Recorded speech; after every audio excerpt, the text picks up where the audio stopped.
બોલો કઈ ગયો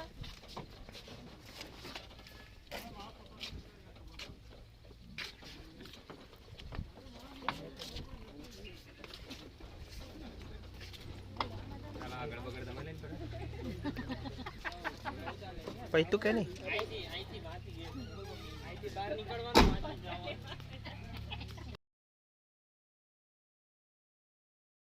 નર્સરીમાં પહોંચી ગયા છે.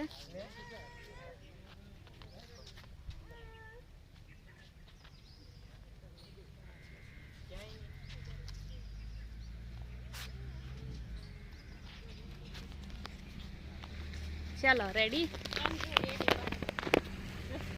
54 ની આજુબાજુ વેરાયટી છે. આખું જે બધા પ્લાન્ટ છે નર્સરી જે બનાવી છે તો સ્પેશિયલી આજુબાજુના જે લોકો છે એમને રોજગારી મળે એટલા માટે, અને ખાસ કરીને મહિલાઓને. તો તમે જોયું હશે કે જે પિંક કલરની રિક્ષાઓ હોય છે એમાં પણ બધી મહિલા જ છે.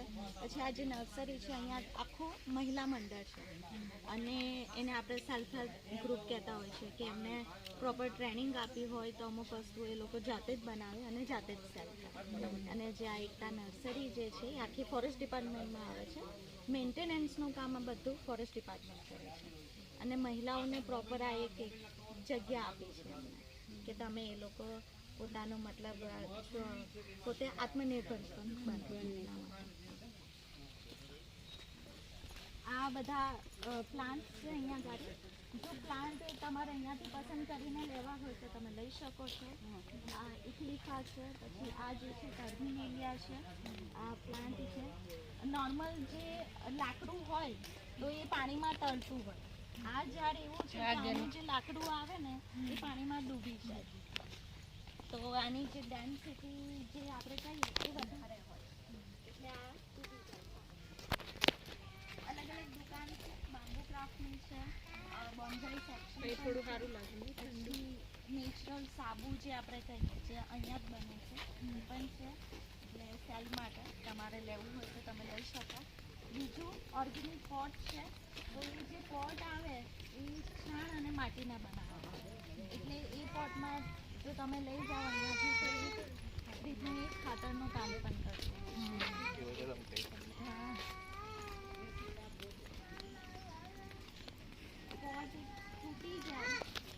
બાંબુ ક્રાફ્ટ કરીને એક શોપ છે, ત્યાં બાંબુમાંથી આઇટમ્સ બનાવવામાં આવી છે. Let's see.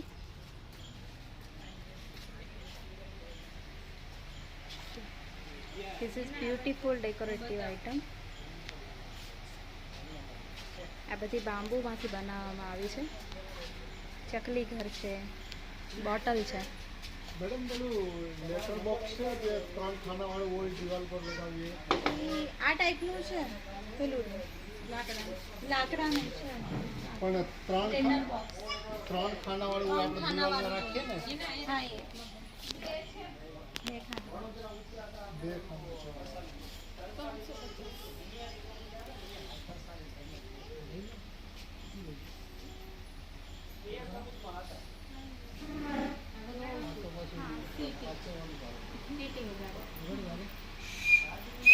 આ હેર પિન છે બાંબુની બનેલી. બ્રશ છે,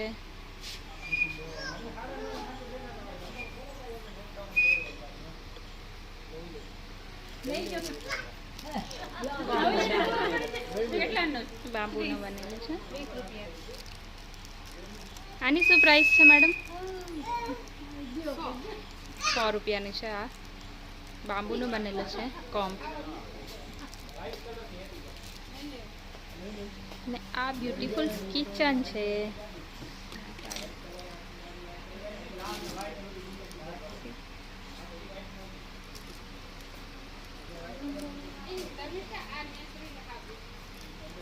very beautiful.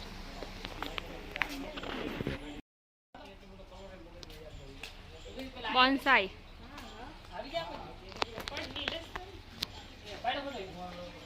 My brother in law mister Anuj Parmar આ પ્લેસ વિશે થોડાક શબ્દો કહેશે.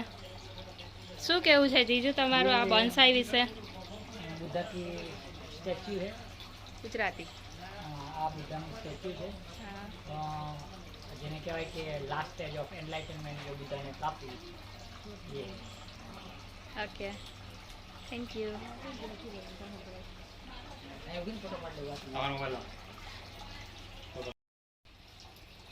બોન્સાઈનો મતલબ એવો થાય આ કે કુંડાની અંદર જે ઝાડ જમીનની અંદર થતું હોય ને એને તમે કુંડામાં કરી દો ને એનો મતલબ બોન્સાઈ થાય એવું કંઈક. ઓકે. જો આ પીપળો છે આ કોઈ દિવસ કુંડામાં ન થાય શકે, એ કુંડાની અંદર પીપળો છે. પછી આ બી કંઈક છે, આનું નામ મને યાદ નથી, એ બી ક્યારેય કુંડામાં કરેલું.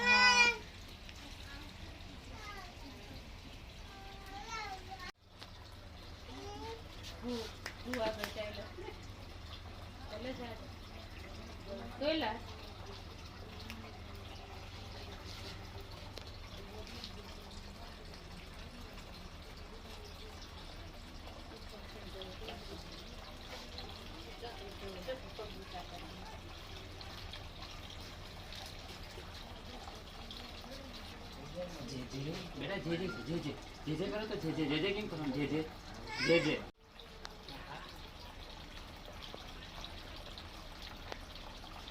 ઓ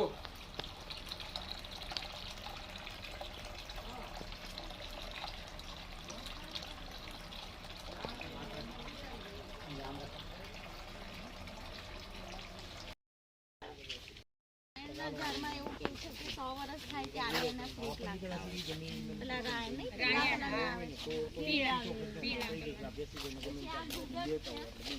આપણે ધૂપ નહીં કરતા,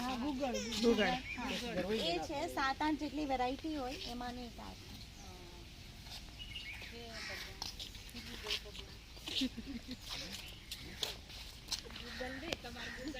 મોબાઈલમાં આવે એ નહીં, ગૂગલ ગૂગલ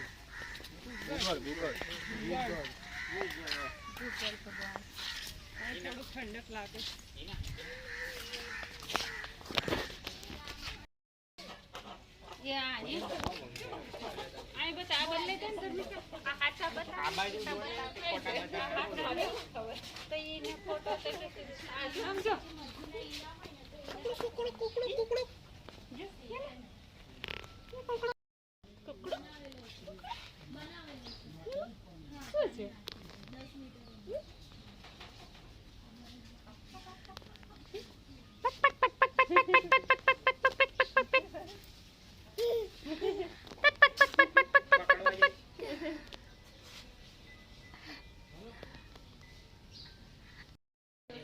ટ્રાઇબલ હાર્ટ, આદિવાસી લોકોની બધી વસ્તુઓ છે અહીંયા. ચરખો છે જે ગાંધી બાપુ યુઝ કરતા હતા. સાંભળેલો અને ત્યારે તો આખી રિંગ વાગી ગઈ ખરાબ, ઉપાડી નતો ને ત્યારે બંધ નતો ફોન.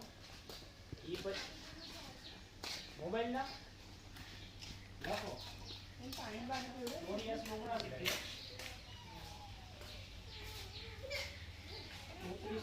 મન કી બાત રેડિયો. આ કુંડામાં ઉગી જાય મોટા મોટા ઝાડ એટલે કે વાત દે. આ ઓર્કિડ ફ્લાવર કહેવાય. અલગ અલગ બધી વેરાયટી છે. આ ડેન્ડ્રોબિયમ સોનિયા કહેવાય. આસામ જે છે ત્યાંનું સ્ટેટ ફ્લાવર કહેવાય આ. અને હા પછી અલગ અલગ વેરાયટી છે. આ બધા પ્લાન્ટ ને અહીંયા આબોહવા અનુકૂળ આવી જાય એટલા માટે છે ને આ શેડ બનાવ્યો છે. જ્યારે એ જંગલમાં હોય નેચરલી તો એ છે ને આ રીતે થતા હોય છે. આ પ્લાન્ટ છે અને આખું જે ઝાડ હોય ને તો ઝાડના થડમાં આ રીતે થતા. આ બધા એના મૂળિયા છે આ રીતે. તો એમને માટીની જરૂર નથી હોતી. એટલા માટે એર પ્લાન્ટ નહીં, એર પ્લાન્ટ એ આ કહેવાય, આઈડિયા એર પ્લાન્ટ. ઓકે. તો આપણે અહીંયા એને પ્લાન્ટેશન કરેલું છે આપણે જાતે. એટલા માટે જે નાળિયેર હોય ને એના જે છિલકા હોય છોતરા એમાં પ્લાન્ટેશન કરેલું છે. માટી નથી નાખી આ બધા. એટલે ખાલી નારિયેળના કોથળા જ છે. હા એ જ. ઓકે. અને જંગલમાં થાય તો એ ઝાડના થડમાં આ એમ જ થાય એર વાળા છે આદી થડમાં કાં તો ઝાડની જે ડાળખી હોય ને એમાં થતા હોય. પણ આપણે ઘરે કરવું હોય તો આ રીતે બી આપણે ઘરે કરી શકીએ. એર પ્લાન્ટ છે, હવાથી ઓક્સિજન થી ઓક્સિજન એવું લે ઝાડ નેચરલી. અને આપણે જો ઘરે પ્લાન્ટેશન કરવું હોય આનું તો આપણે સ્પ્રેથી પાણી આપી શકીએ. સ્પ્રે કરવાનું હોય 2-3 દિવસમાં એક વખત. આ ફેરોનોપ્સિસ પછી આને ડોસિનોપ્સિસ કહેવાય. આ ફેરોનોપ્સિસ છે. બધે અલગ અલગ. ડાયનોસોર જેવા નામ લાગે. આ તો પ્રોપર નાળિયેરમાં જ ઉગાવેલું છે. જો. મોબાઈલથી પર્યાવરણને કોઈ પ્રોબ્લેમ નથી, ખાલી ભગવાનને જ પ્રોબ્લેમ છે. કોઈ પણ જે મંદિરમાં જાઓ તો મોબાઈલ નહીં અલાવ.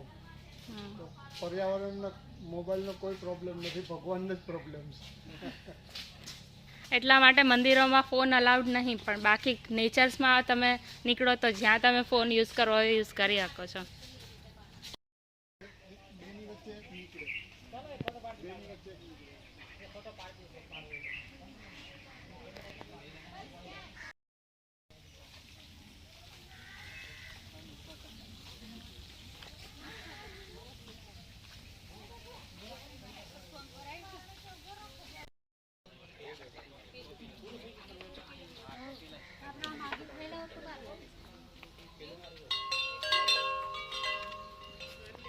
તમારે કોઈ સજેશન આપવું હોય nursery વિશે, કઈ કોઈક વસ્તુ ગમી હોય તો એ બી તમે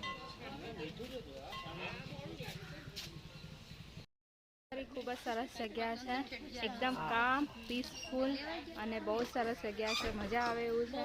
અહીંયા આવો તો પપ્પા ફીડબેક આપી રહ્યા છે. Must be visited. Must be visit. You should be visit. Okay.